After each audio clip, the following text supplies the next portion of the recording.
So hello 9th standard के students, कैसे हो यार? कैसी चल रही है आपकी एग्जाम्स? कैसे चल रहे हैं आपकी तैयारी? उम्मीद करता हूं सब बढ़िया चल रहा होगा, है कि नहीं? कमेंट करके बता दो। तो वैसे तो देखो 9th स्टैंडर्ड का पूरा सिलेबस एक बार हमने पढ़ा रखा है, आपको पता होगा पूरे सिलेबस के व्हाइट बोर्ड वाले लेक्चर वीडियोस प्रेजेंट है। लेकिन उसके बावजूद हमने इस साल आपके लिए पूरा पूरा न्यू तरीके से पूरा मैथ्स को और पूरे साइंस को पढ़ा रखा है, ठीक है? तो हम डिजिटल बोर्ड के ऊपर आपको पूरा सारा चीज पढ़ा रहे ताकि आपकी वीडियो की क्वालिटी बेहतर हो सके, बेहतरीन हो सके। तो 9th स्टैंडर्ड का आज सबसे डिमांडिंग चैप्टर जो कंटिन्यूअसली आप लोग कमेंट करते हैं उसकी शुरुआत हम करने जा रहे हैं, जिसका नाम है चैप्टर नंबर 6। क्या है इसका नाम? Financial planning. जी हाँ, अलजेब्रा मैथ्स 1 का फाइनेंशियल प्लानिंग। ये एक ऐसा चैप्टर है जो आपके रियल लाइफ से जुड़ा हो सकता है, क्योंकि हर किसी को फाइनेंस को मैनेज करना होता है। हर कोई चाहता है हम बड़े होने के बाद पैसे कमाए, आप लोग भी चाहते होंगे, इसीलिए तो आप मेहनत करके पढ़ाई कर रहे हो, है कि नहीं? 9th में अच्छा करोगे, फिर 10th के बोर्ड में अच्छा करोगे, अच्छा कॉलेज मिलेगा 11वीं 12वीं में, ग्रेजुएशन करोगे, जॉब पे जाओगे, पैसे कमाओगे, माँ बाप का ख्याल रखोगे, शादी करोगे, है कि नहीं? फिर बच्चे होंगे, उनकी सेवा करना है, परवरिश करना है, स्कूल्स में अच्छे डालने, तो यही सिलसिला चलता रहता है। It is all about human kind. है, करेक्ट है कि नहीं बच्चा? ये तो सच बात है ना, इसमें कोई दो राहें नहीं है। नहीं तो एक बच्चा आके बोलेगा सर मैं तो शादी नहीं करूंगा। भाई क्यों नहीं करेगा? करना ही पड़ेगा। नहीं करोगे तो आपके माँ बाप मारेंगे पीछे से, है कि नहीं?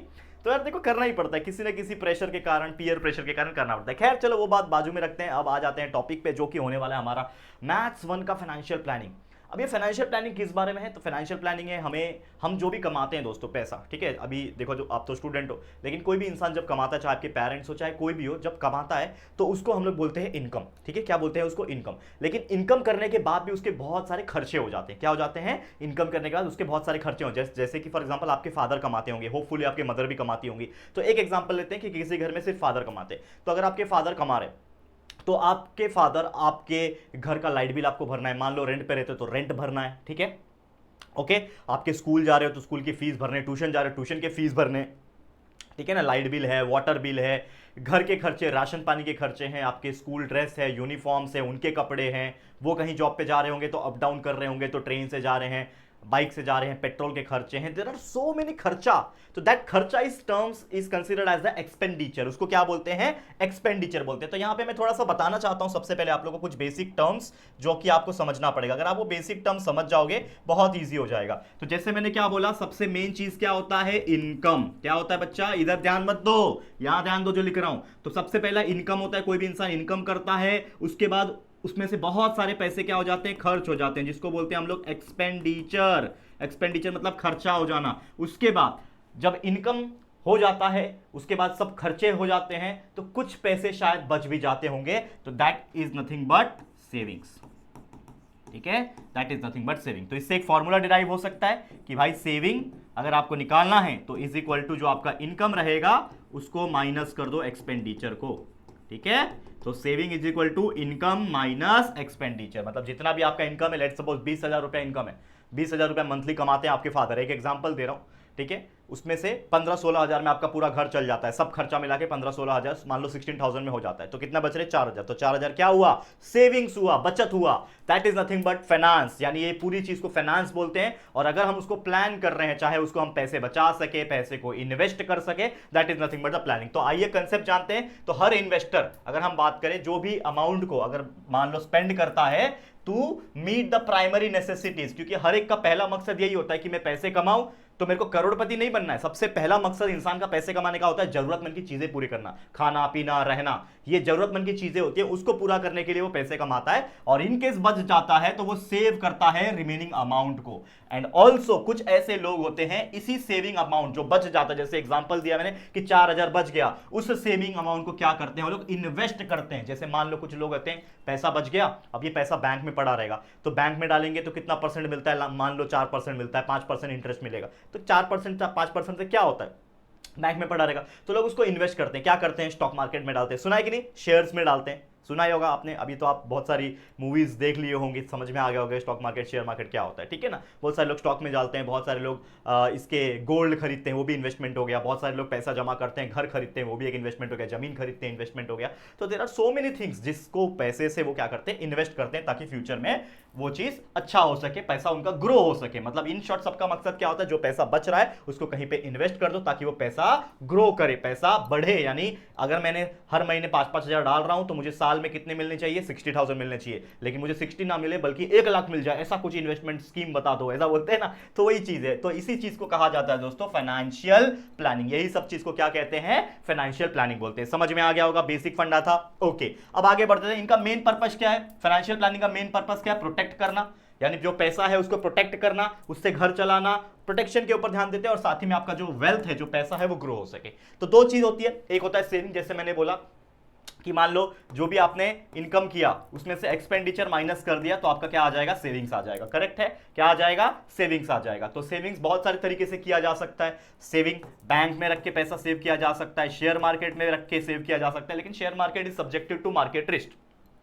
Please read the document before carefully वो डायलॉग सुना होगा, प्रचार आता रहता है। तो वही चीज है, तो बहुत सारी ऐसी चीजें हैं। इन्वेस्टमेंट भी वही चीज होता है। सेविंग्स तो चलो खैर, ये शेयर मार्केट थोड़ा सा रिस्की हो जाएगा, हम इसमें ये कैटेगरी में नहीं डालेंगे, लेकिन इन्वेस्टमेंट में हम डाल सकते हैं। इन्वेस्टमेंट में हम शेयर मार्केट में डालते हैं पैसा, ठीक है, फिर म्यूचुअल फंड में डालते हैं। आपने देखा होगा म्यूचुअल फंड, सही है, करेक्ट है, वो ऐड दिखा है कि नहीं दिखा। तो ऐसे बहुत सारी चीजें हैं जिसमें पैसा इन्वेस्ट किया जाता है। तो ये था ओवरऑल कहीं ना कहीं एक कंसेप्ट जो आपको मैंने समझाने की कोशिश किया। इसके अलावा मैं बात करूं कि प्रैक्टिस सेट में जो हमारा इस पर्टिकुलर चैप्टर का जो प्रैक्टिस सेट है, इसमें कई सारे ऐसे एग्जांपल्स है जो कहीं ना कहीं आपको रियल लाइफ चीजें सिखाएगा कि कोई इंसान है, इतना कमाता, इतना एक्सपेंस है उसका, इतना सेविंग है, कितना सेविंग होगा, कितना आएगा। तो ये सब चीज कैलकुलेशन वाली चैप्टर्स है। तो अगर आप इस चैप्टर को जो मैं सॉल्व करा के दूंगा, अभी आप ये एग्जाम्पल सॉल्व करा के दूंगा, अगर आप इसको ध्यान से देखोगे ना तो हर एक चीज आपको बहुत मस्त तरीके से समझ में आ जाएगा। तो चलो स्टार्ट करें बच्चा, स्टार्ट करें। मैं चाहता हूं कि प्लीज आप लोग इस पर्टिकुलर वीडियो को ध्यान से देखें। टारगेट दिया करूं, टारगेट। बहुत सारे बच्चे मुझसे पूछते हैं कि सर आप टारगेट नहीं देते हो, तो चलो अब से मैं टारगेट दिया करूंगा। लाइक का जो टारगेट है वो 2K है, 2000 लाइक है, और कमेंट का जो टारगेट है ओनली 1K है। तो क्या आप ये टारगेट पूरा कर सकते हो, है कि नहीं, जरूर से मुझे बताना और लाइक कमेंट कर देना। और सबसे इंपॉर्टेंट चीज, ये वीडियो को जितना हो सके अपने दोस्तों को शेयर कर देना, जितना शेयर करोगे उतना अच्छा है, ठीक है। तो चलो let's get started our first question of practice set number 6.1। चलो शुरू करते हैं। तो सबसे पहले क्वेश्चन को रीड करो, क्या बोल रहा है। अलका जो है, देखो practice set 6.1, Alka spend 90% of the money that she receive every month. Alka जो है उसको हर महीने पैसे मिलते हैं, मतलब पगार मिलता होगा, सैलरी मिलता होगा, उसका 90% पैसा वो खर्च करती है, ठीक है। सेव करती है 120 रुपया, मात्र 120 रुपया सेव होता है। How much money does she gate monthly. मतलब हमें पूछा है कि भाई उसको एक सैलरी होगा, लेकिन वो सैलरी पता नहीं है, ठीक है, लेकिन वो सैलरी को 90% खर्च कर देती है और लास्ट में उसके पास सिर्फ 120 रुपया बचता है। तो पता लगाओ कि उसकी मंथली सैलरी कितनी है। कितना सिंपल एग्जांपल है। तो चलो सॉल्व करते हैं। तो सबसे पहले क्या करना पड़ेगा, हम लोग को मानना पड़ेगा कि लेट द, क्योंकि पता नहीं है ना हमें, तो हम लोग मान लेंगे कि लेट द अलकास मंथली सैलरी, या फिर सैलरी की जगह पे इनकम भी लिख सकते हो, ये है X रुपीज। हमने मान लिया कि जो क्या नाम है, अलका है ना, हाँ ममता बोलने वाला था, ठीक है। आप पूछना मत ममता कौन है, ठीक है ठीक है। चलो अलकास मंथली सैलरी जो होगी वो X रुपीज होगी, ठीक है। अब अलका क्या करती है, अलका जो करती है स्पेंड्स 90% के सपने देखना, ये तो अच्छी बात है, लेकिन उसके लिए मेहनत नहीं करना, ये तो सही नहीं है। तो पढ़ाई करते रहो और JR ट्यूटोरियल को सब्सक्राइब करो, ठीक है। तो Alka spend 90% of monthly salary, जो भी मंथली उसने किया होगा, ठीक है, ऑफ मंथली इनकम और सैलरी वी कैन से, ठीक है। तो अगर मैं बात करूं अलका ने 90% स्पेंड किया, इसका मतलब क्या हो जाएगा कि 90% किसका, X का, यानी X है ना उसका मंथली सैलरी, मतलब 90% X का खर्च करती है। तो अगर मैं इसको सॉल्व करूं, 90% को कैसे लिखा जाता है, 90/100 लिखा जाता है, multiply by X। 0 gets cancel, 9/10 is 0.9, यानी 0.9x। मतलब अलका ने जो स्पेंड किया, क्योंकि देखो आपको पता होना चाहिए ना कि भाई अलका का सैलरी कितना है, वो पता करना है, तो आपको ये भी पता होना चाहिए कि अलका स्पेंड कितना करती है। तो भाई कितना करती है, 0.9 जो है वो X जो है वो खर्चा करती है, ठीक है। समझ में आ रहा है, क्लियर है, ये तो आपको बहुत इजीली समझ में आ गया होगा, ठीक है। अब एक चीज हम जानते हैं, फॉर्मूला वी नो, एक फॉर्मूला हम जानते हैं, वी नो, कि भाई सेविंग्स अगर आपको निकालनी है तो फॉर्मूला होता है इनकम माइनस खर्चा, यानी एक्सपेंडिचर। ये तो अभी हमने सीखा, जो मैंने आपको भी सिखाया, ठीक है, बहुत सिंपल था। इसको यहां पे एक लाइन खींच देता हूं, यहां पे ध्यान देना, यहां पे ध्यान देना। अब मुझे पता है कि सेविंग्स कितनी है, यहां पे ध्यान दो यहां पे कि सेविंग्स कितनी है, पता है, ये लोग ने बोल के रखा है सेविंग्स है, यहां पे लिखना चाहिए था आपको, लिख लेना। सेविंग्स दिया हुआ है 120 रुपया वो लड़की सेव करती है, ठीक है, 120 रुपया सेव करती है, ठीक है, चलो ओके, ठीक है। इनकम कितना है भाई, इनकम मंथली सैलरी कितना है, X रुपया है भाई, X रुपया कमाती है, माइनस एक्सपेंडिचर कितना है, 0.9x करती है, ठीक है। अब इसको सॉल्व कर सकते हैं, बिल्कुल कर सकते हैं। अब बताओ 1x माइनस 0.9x, मतलब ये एक x है ना, एक x में से 0.9 गया तो कितना बचेगा 0.1x, तो 120 इज इक्वल टू 0.1x, ये बचा 120 इज इक्वल टू 0.1x। अब मैं क्या करूंगा, x का वैल्यू यहां से निकाल दूंगा, तो देयरफॉर अगर मुझे x निकालना है तो ये हो जाएगा, ये 0.1 120 के नीचे आ जाएगा, ये मल्टीप्लाई में है तो डिवाइड में आ जाएगा, यानी x is equal to 120 divide by 0.1। अब इसको कैसे सॉल्व कर लोगे, डायरेक्ट भी सॉल्व कर सकते हो, या तो एक और तरीका मैं बताता हूं कि ये पॉइंट के बाद एक नंबर है तो मल्टीप्लाई बाय 10 कर देना, अभी नीचे मल्टीप्लाई बाय 10 किया तो ऊपर भी मल्टीप्लाई बाय 10 करना पड़ेगा, तो therefore x will be equal to 120 multiply by 10 is equal to 1200, 0.1 multiply by 10 is 1, ठीक है, समझ में आ गया, समझ में आ रहा है, 0.1 को 10 से मल्टीप्लाई किया तो 1 आ गया, तो therefore x is equal to 1200, ठीक है, x आ गया आपका 1200। अब x को आपने क्या माना था, x आपके लिए क्या है, मंथली सैलरी ऑफ अलका, तो देयरफॉर मैं बोल सकता हूं कि मंथली, पूछा है ना how much money does she get, तो monthly salary of Alka will be is equal to 1200 रुपया कमाती है, वो कितना कमाती है 1200 रुपया महीने का कमाती है, तब जाके उसका इतना सेविंग होता है, करेक्ट है, समझ में आ गया, कितना इजी एग्जांपल था, बताओ 1200 रुपया मंथली कित कमाती है वो, तब 90% खर्च करने के बाद उसको 120 रुपया बच जाता है, करेक्ट है, यहां तक सिंपल है यार, सिंपल है, बहुत सिंपल है, ठीक है, क्लियर है, कर दोगे इसी बात पे लाइक। चलो आगे बढ़ जाते हैं, नेक्स्ट एग्जांपल पे चलते हैं, कौन सा है, एग्जांपल नंबर 2, क्वेश्चन नंबर 2 क्या बोल रहा है कि सुमित है borrowed a capital of ₹50,000 to start his food product business. हर कोई को बिजनेस स्टार्ट करना होता है, मेरे को तो ऐसा लगता है कि यार बिजनेस स्टार्ट करना बहुत अच्छी बात है, स्टार्टअप करना, क्योंकि इससे क्या होता है कि हम लोगों को एम्प्लॉयमेंट भी देते हैं। तो सुमित ने 50,000 रुपया लिया ताकि वो अपना फूड का बिजनेस स्टार्ट कर सके। पहले ईयर में उसको एक लॉस हुआ, कितने का लॉस हुआ, 20% का लॉस हो गया भाई, दिक्कत की बात है। He invested the remaining capital in the new sweet business, भाई लॉस होने के बाद सोचा कि चलो नया बिजनेस चालू करते हैं, होता है ना, तो उसने क्या किया, स्वीट बिजनेस चालू किया। क्या किया, ही इन्वेस्टेड द रिमेनिंग कैपिटल, जो पैसा बच गया, लॉस खाने के बाद भी पैसा बच गया होगा ना उसका, तो बच गया, उसने स्वीट बिजनेस में डाल दिया और वहां पे उसको 5% का प्रॉफिट हुआ। तो हमें क्वेश्चन पूछा है कि हाउ मच प्रॉफिट और लॉस ओरिजिनल कैपिटल से, मतलब जो ओरिजिनल पैसा उसने 50,000 लिया था, तो अब उसका टोटल लॉस हुआ है कि फायदा हुआ है।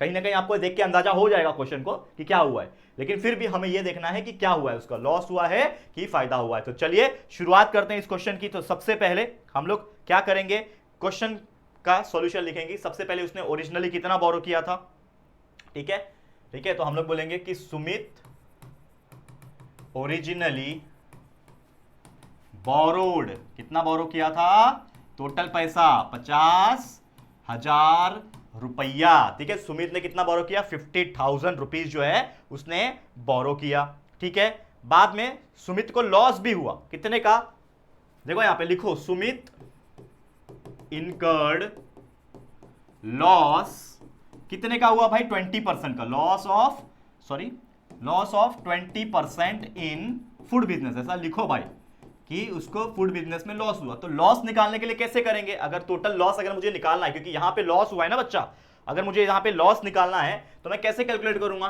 20% लॉस हुआ है, किस पे हुआ है, जो उसने पैसा उठाया मार्केट से 50,000 रुपया, तो 20% ऑफ 50,000 कैसे निकालूंगा, 20/100 मल्टीप्लाई बाय 50,000 निकालूंगा, ठीक है, 0 gets cancel, 0 gets cancel, 20 multiply by 500 कितना होता है भाई, 2 5 10 होता है, और 1 2 3 0 10,000, मतलब उसको 10,000 का फटका बैठा। 50,000 लिया था किसी से, बिजनेस चालू करूंगा फूड बिजनेस, लेकिन 20% लॉस खा गया, मतलब कहीं ना कहीं 10,000 उसके डूब गए। तो फिर भी कितने बच रहे हैं, अभी 40,000 बच रहे हैं। तो 10,000 लॉस खाने के बाद जो कैपिटल बचा रहेगा, therefore remaining capital is equal to, जो था वो था आपका जो ओरिजिनल था, पहले ओरिजिनल कैपिटल माइनस लॉस, ठीक है। तो ओरिजिनल कैपिटल कितना था, 50,000 माइनस लॉस हुआ 10,000, तो उसके पास कितना बच रहा है, 40,000 रुपीज, समझा यहां तक, मतलब अब इतना लॉस खाने के बाद उस बंदे को 40,000 बच रहे हैं। तो भाई उसने दिमाग क्या लगाया, आगे बढ़ो, क्वेश्चन में क्या बोल रहा है कि जितना पैसा बच गया, अब सोचता है कि भाई ये मेरे लिए लायक बिजनेस नहीं है, इसमें तो मेरे को घाटा हो गया, लॉस हो गया, मैं क्या करता हूं, दूसरा बिजनेस करता हूं। तो वो जो बचा हुआ 40% रहेगा, उससे वो क्या करेगा, एक नया बिजनेस चालू किया, स्वीट का, मिठाई बिजनेस का उसने स्टार्ट किया, और वहां पे उसने 5% प्रॉफिट कमाया। ठीक है, तो यहां पे क्या किया, सुमित ने इन्वेस्ट किया ये पैसा। क्या किया सुमित ने, देखो यहां पे लिखो ऐसा कि सुमित इन्वेस्टेड 40,000, कितना क्या, जो बचा हुआ पैसा वही है ना, Sumit invested 40,000 rupees in new sweet business, और वहां पे उसको क्या हुआ, 5% का प्रॉफिट हुआ। तो अगर आपको यहां पे लिखा हुआ है कि 5% का प्रॉफिट हो रहा है, तो आपको वो चीज समझना पड़ेगा, करेक्ट है कि नहीं बच्चा, कि 5% का प्रॉफिट कितना होता है। तो चलो चेक करते हैं भाई 5% का प्रॉफिट। तो वहां पे सुमित लिखो, यहां पे सुमित गेट, या फिर मेड लिखो, मेड अच्छा रहेगा लिखना, मेड प्रॉफिट ऑफ 5% का प्रॉफिट हुआ। तो देयरफॉर अगर मेरे को 5% निकालना है, तो 5% किसके ऊपर हुआ, उसको 40,000 रुपीज के ऊपर हुआ, करेक्ट है। तो निकालो 5/100 मल्टीप्लाई बाय 40,000, कितना प्रॉफिट हुआ, 0000 कैंसल, 400 मल्टीप्लाई बाय 5, 5 4 20, 00, 2,000 रुपए का उसको क्या हो गया, प्रॉफिट हो गया। ठीक है, मतलब उस बंदे ने जब वापस से ये 40,000 रुपया इन्वेस्ट किया, वहां पे उसको 5% का प्रॉफिट हुआ, तो उस तरीके से उसने कितना कमा लिया, 2,000 रुपए कमा लिया। ठीक है, अब उसके पास दोस्तों यहां पे कितने पैसे बचे हैं, तो यहां पे total money he have now, ठीक है, total money he have now, कितने बचे हुए हैं भाई उसके पास, कौन बताएगा।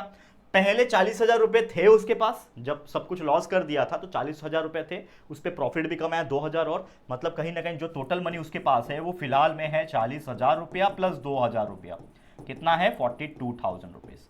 तो मुझे बात बताओ, देख के ही क्वेश्चन समझ में तो आ ही गया था, वैसे हमें क्वेश्चन फाइनली ये पूछा है कि हाउ मच इज प्रॉफिट और लॉस।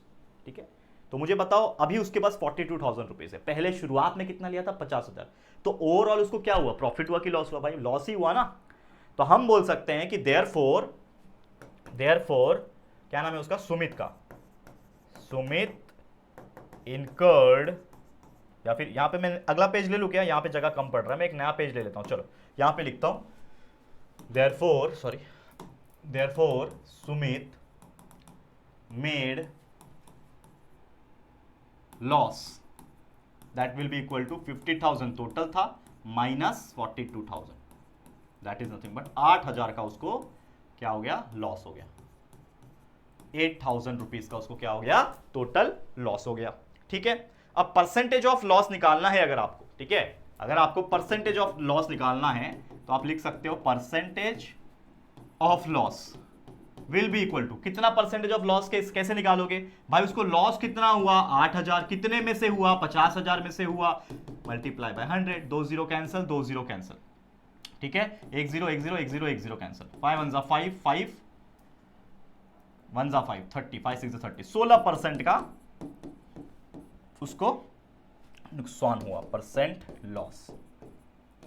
ठीक है, तो यानी जो सुमित था उसको कितने परसेंट का लॉस हो गया, ओरिजिनली 16% का उसको क्या हो गया, लॉस हो गया। तो यहां पे अगर मैं वापस से इस क्वेश्चन को दिखाऊं आपको, तो क्या क्वेश्चन पूछा था कि एक सुमित नाम का लड़का है, 50,000 रुपया लिया किसी से, एक बिजनेस चालू किया, अब वो बिजनेस जो था वो नहीं चला, उसने उसको कम से कम 10,000 का फटका बैठ गया, तो बचा कितने पास, कितना रुपया उसके पास, 40,000। अब सोचा कि 40,000 बचा है ना, इसको इसी में नहीं लगाता हूं, दूसरे बिजनेस में लगाता हूं, तो ये 40,000 उसने किसी और बिजनेस में लगाया, मिठाई बेचने वाले में, उसने वहां पे कितने परसेंट का प्रॉफिट किया, 5% का, उस हिसाब से उसको प्रॉफिट हुआ 2,000। तो अब उसके पास टोटल कितना पैसा है, 40,000 पहले का था, ठीक है, और 2,000 उसने और कमा लिया, टोटल 42,000 है, लेकिन ओरिजिनली तो 50,000 लिया था ना, तो उसके हिसाब से तो 8,000 का लॉस ही हुआ ना ओवरऑल, तो ओवरऑल उसको कितना हो गया, 8,000 का लॉस हो गया। तो अगर आपको पूछेगा कि what how much is percentage के हिसाब से अगर पूछेगा, वैसे ये नहीं लिखोगे तो भी चलेगा, लेकिन परसेंटेज लॉस पूछेगा, तो भाई 8,000 का उसने लॉस किया, कितना पैसा लिया था, 50,000 मल्टीप्लाई बाय 100 किया, तो कुल मिला के उसको 16% का ओवरऑल लॉस हुआ है। ठीक है, समझ में आ गया। चलिए अगले क्वेश्चन पे चलते हैं। नेक्स्ट क्वेश्चन है,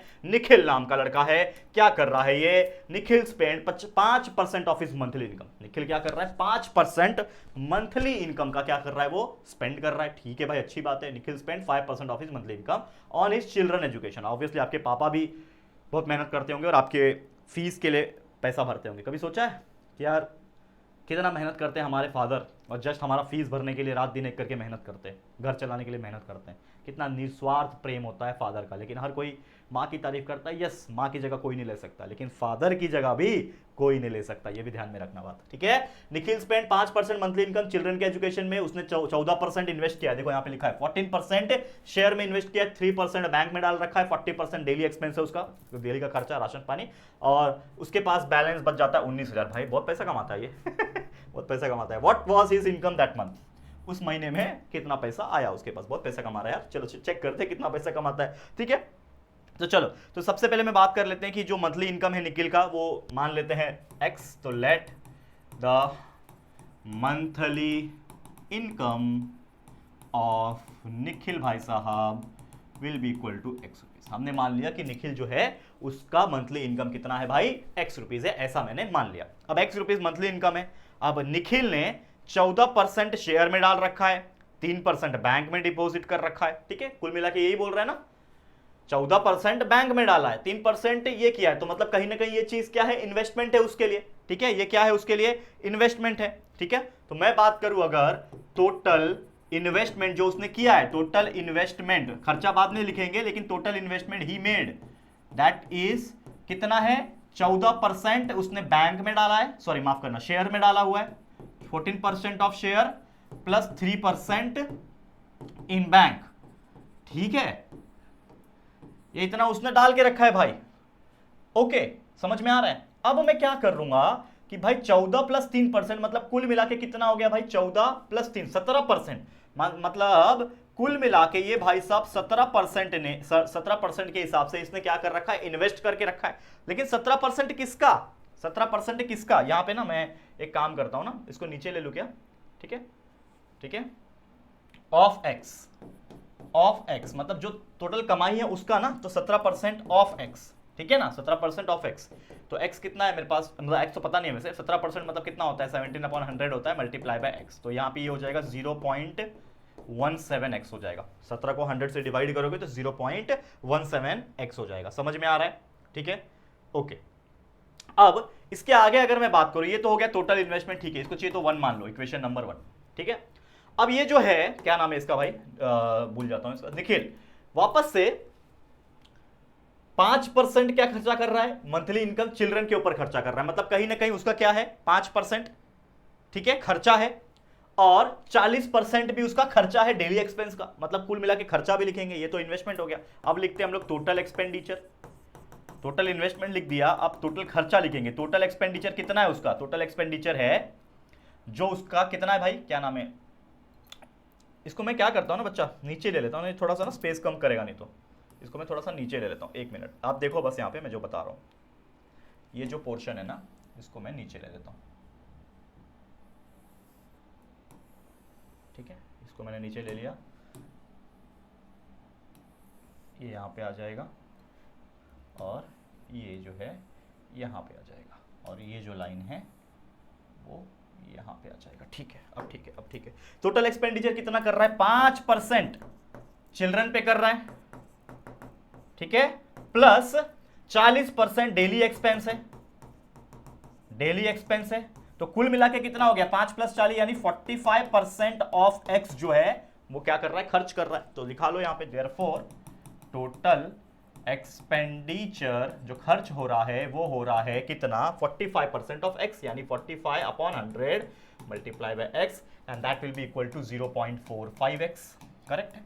तो भाई देखो, टोटल उसकी सैलरी एक्स थी, उसमें से 0.7x क्या कर रहा है, इन्वेस्ट कर रहा है, 0.45x खर्च कर रहा है। अब जो बचेगा वही होगा, तो he was left balance of 19,000 रुपया, मतलब सेविंग है उसका, ठीक है, वो उसका सेविंग है। तो कहीं ना कहीं हमको पता है कि सेविंग इज नथिंग बट, ठीक है, हमको पता है कि भाई सेविंग जो होता है is nothing but income minus expenditure,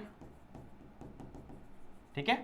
अब मुझे एक बात बताओ, सेविंग क्या है उसका, सिर्फ 19,000 रुपया, ठीक है,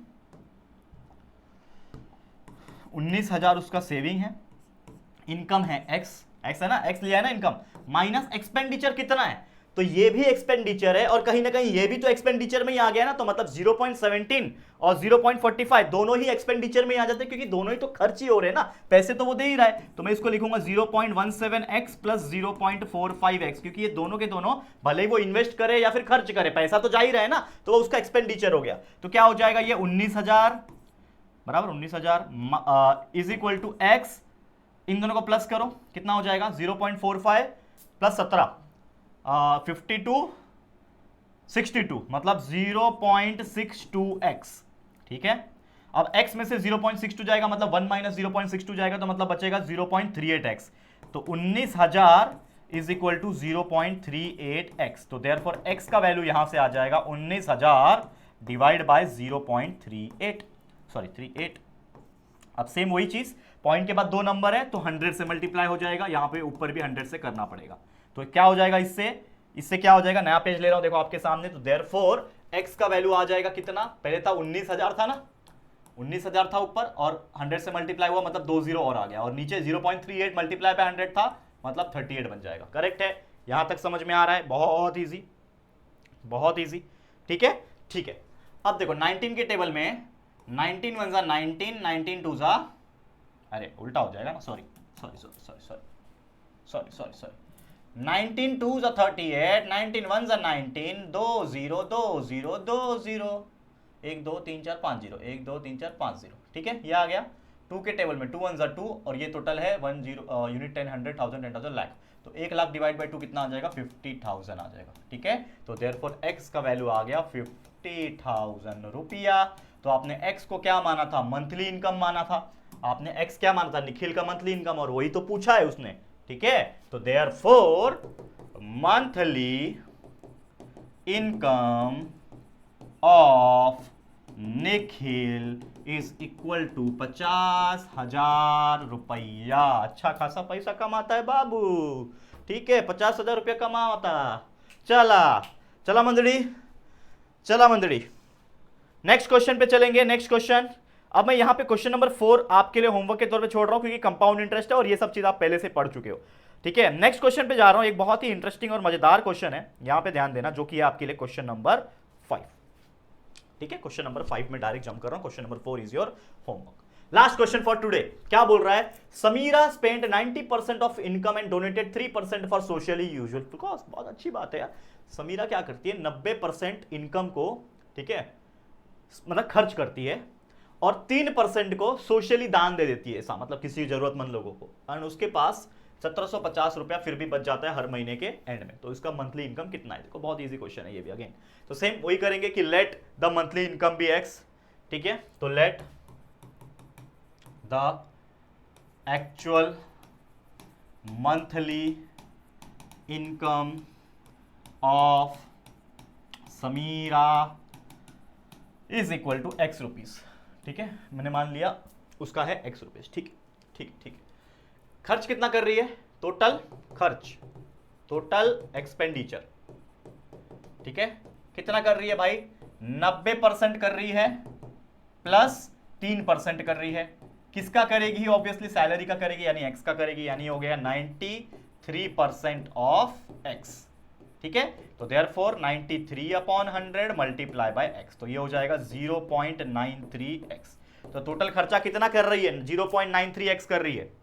करेक्ट है, अगेन वही सेम फॉर्मूला लगेगा, क्या, वी नो, लिखो यहां पे वी नो भाई, saving is equal to income जो भी होता है माइनस एक्सपेंडिचर, यानी जो खर्चा होता है। ठीक है, समझ में आ रहा है कि नहीं बच्चा। अब सेविंग कितना है उसका, देखो लिखा हुआ है 1750 रुपए बचाती है, वो बच जाता है। इनकम कितना है, एक्स माना है हमने, माइनस एक्सपेंडिचर कितना हो रहा है, 0.93x हो रहा है। ठीक है, अब यहां पे सॉल्व कर लो, देखो 1750 वैसे का वैसे ही लिखता हूं, इज इक्वल टू एक एक्स में से 0.93x जाएगा तो कितना बचेगा, 0.07x। ठीक है, 0.07x बचेगा। ठीक है, तो therefore x will be equal to ये 1750 डिवाइड बाय 0.07। अब देखो यहाँ पे 0.07 है, इसको पॉइंट के बाद दो नंबर है तो 100 से मल्टीप्लाई करना पड़ेगा, ऊपर भी 100 से मल्टीप्लाई करना पड़ेगा, तो therefore x will be equal to 1750 हो जाएगा और 2 0 और आ जाएगा, नीचे आ जाएगा 7। ठीक है, करो सॉल्व। 7 1 7 होता है, 7 1 7, 7 2 14, 35, 7 5 35 और आगे 1 2 3 0। तो therefore x will be equal to 25,000 रुपया। तो क्वेश्चन क्या था, क्या नाम था समीरा का, एक्चुअल इनकम। तो therefore the actual income of Samira is equal to 25,000 रुपया। ठीक है, तो इस तरीके से हमने ये क्वेश्चन को भी सॉल्व कर दिया। ठीक है, क्लियर है। तो इस तरीके से टोटल 5 में से हमने 4 एग्जाम को बहुत ही खूबसूरत तरीके से सॉल्व कर दिया है।